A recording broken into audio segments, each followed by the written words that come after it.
नमस्कार, आप देख रहे हैं IBC 24। मैं हूं आपके साथ विजय। शुरुआत करते हैं सिटीलाइट में खबरों की। मुख्यमंत्री भूपेश बघेल ने अपने जन्मदिन के मौके पर 50 दिवंगत निर्माणी श्रमिकों के उत्तराधिकारियों को 1-1 लाख रुपए की सहायता राशि के रूप में 50 लाख के चेक वितरित किए। साथ ही श्रमिकों के उत्तराधिकारियों को शॉल और गिफ्ट पैक करके भेंट की है, सम्मानित भी किया उनको। इस कार्यक्रम के दौरान छत्तीसगढ़ भवन और अन्य सन्निर्माण कर्मकार कल्याण मंडल के अध्यक्ष सुशील सन्नी अग्रवाल और दूसरे सदस्य भी मौजूद रहे। ये सहायता राशि मुख्यमंत्री निर्माण श्रमिक मृत्यु एवं दिव्यांग सहायता योजना के तहत दी गई। आपको बता दें कि पहले सामान्य या किसी हादसे में मौत होने पर 30,000 रुपए की सहायता राशि भी दी जाती थी, लेकिन मुख्यमंत्री की घोषणा के बाद इसे बढ़ाकर 1 लाख रुपए किया गया है। वहीं स्थायी दिव्यांगता पर 50,000 रुपए की सहायता राशि का प्रावधान किया गया है।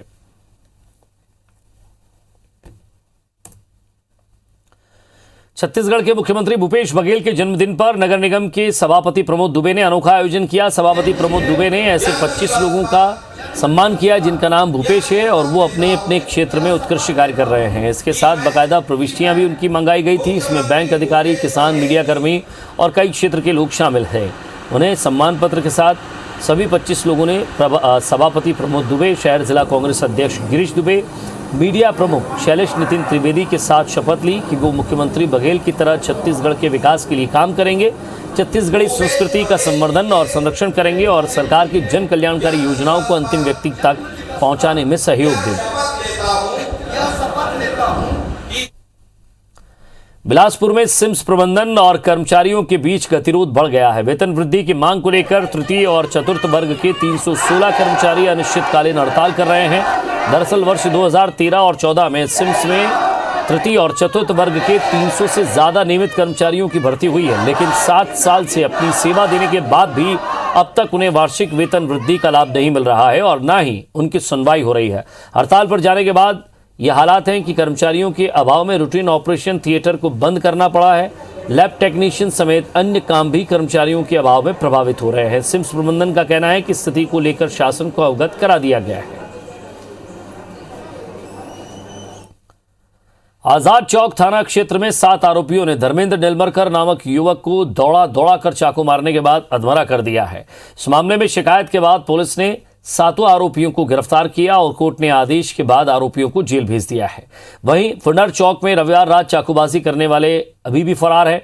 पुलिस अधिकारियों ने बताया कि दोनों वारदात में आरोपियों के नशे में होने की बात सामने आई है। पुलिस आरोपियों का पता लगा रही है।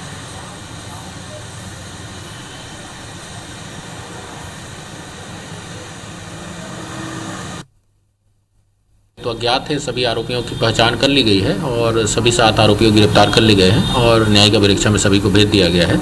ये बैठ के अपने घर के पास वहाँ पे कुछ नशा का सेवन कर रहे थे, उसी में वाद विवाद हुआ और इन्होंने उसके चाकू से हमला किया है। पीड़ित को इलाज के लिए भेज दिया गया था अस्पताल, अपराध पंजीबद्ध कर दिया गया है और सभी आरोपियों की पहचान करके गिरफ्तार किया गया है।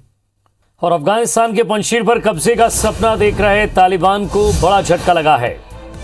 तो तालिबान ने पंजशीर पर हमला करने का प्रयास किया, लेकिन उनके प्रवेश करने से पहले ही घात लगाकर हमला किया गया, जिसमें अब तक कम से कम 300 तालिबान लड़ाके मारे जाने का दावा किया जा रहा है। वहीं बागलान में तालिबान 30 से ज्यादा हथियारबंद वाहन, लैंडमाइन और हथियार छोड़कर काबुल भाग निकला। तालिबान ने अमेरिका को खुली धमकी दी है। तालिबान ने कहा है कि अगर 31 अगस्त तक अमेरिकी सैनिकों की वापसी का काम पूरा नहीं हुआ तो अमेरिका को गंभीर परिणाम भुगतने होंगे।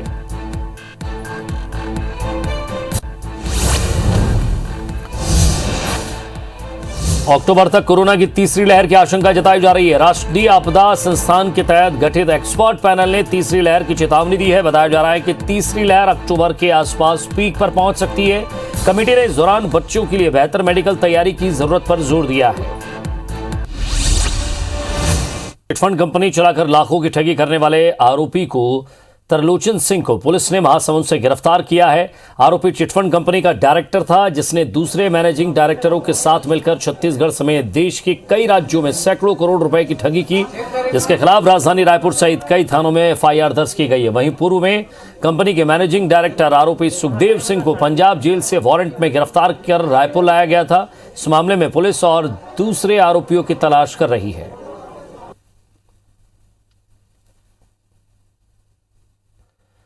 सोने के जेवरात पर हॉलमार्क के साथ HUID अनिवार्य किए जाने के विरोध में आज देश भर का सराफा कारोबार बंद रहा है, जिसके कारण सरकार को लगभग 15 करोड़ रुपए के राजस्व का नुकसान उठाना पड़ा।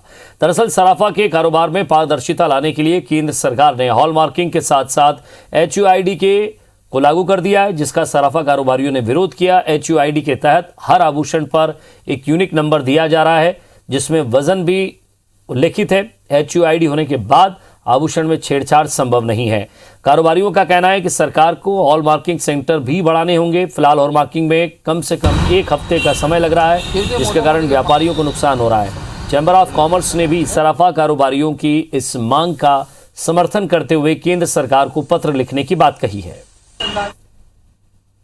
हमारी मंशा ये नहीं है कि सरकार का नुकसान करें, लेकिन HUID की जो जटिलता हमारे बीच में ला के केंद्र सरकार ने रखी है, हम इसका विरोध करते हैं।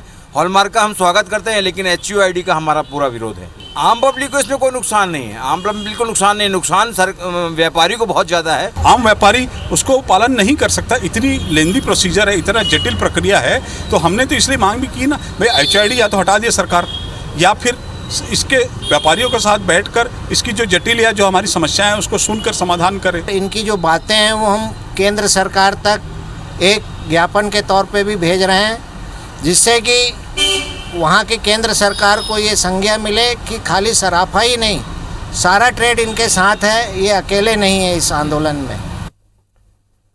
और इसी के साथ फिलहाल इस बुलेटिन में इतना ही। नमस्कार।